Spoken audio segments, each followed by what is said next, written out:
المنتخب الأرجنتيني ليونيل ميسي، وأدلى بتصريحات لوكالة الأنباء القطرية وقال: هذا هو أفضل مونديال أشارك فيه في حياتي.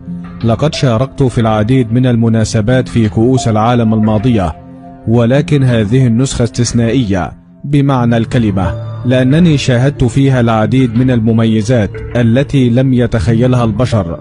وأنا أعلم جيدا أن الدول الغربية تنتقد قطر والمسلمين والعرب بسبب تنظيمهم لهذه البطولة، لأن هذه النسخة استثنائية، ولا يمكن لأحد تنظيم مثل هذه البطولة فيما بعد، حتى كأس العالم القادم الذي سيقام في أمريكا وكندا والمكسيك لم ينظم بمثل هذا التنظيم.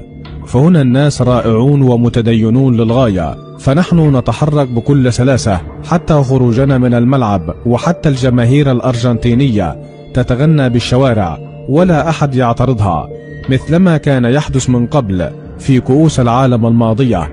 فقطر أثبتت للغرب فشل أقوالها المتكررة أن قطر والعرب لن يستطيعوا تنظيم كأس العالم، ولكن أنا اندهشت أن الآذان يرفع في الجوامع 4:00 فجرا، والمواطنين المسلمين ينزلون ويؤدون صلاة الفجر في المساجد. فهذا المشهد لم أرى في حياتي، ولقد جعلني هذا المشهد أشعر بأشياء كثيرة لم أشعر بها من قبل، وأسأل نفسي: من يستطيع أن يستيقظ من النوم في 4:00 فجرا ليقوم يصلي في المسجد؟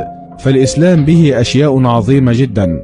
وقرأت هنا في بعض الكتب الموجودة داخل فندق إقامة المنتخب الأرجنتيني على مدى تسامح الدين الإسلامي، وقرأت أيضا عن النبي محمد، فأنا ما زلت أقرأ حتى الآن، ومتأثر جدا بما فعله النبي محمد في نشر الدعوة الإسلامية.